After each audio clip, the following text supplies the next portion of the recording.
తెలిసింది తొలిసారిగా ఎంత తీయంది ప్రేమని.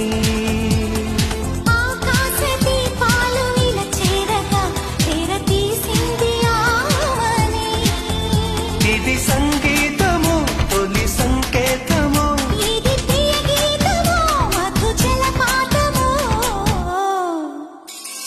ప్రేమంటే ఏమిటంటే నేను ప్రేమించినాక తెలిసే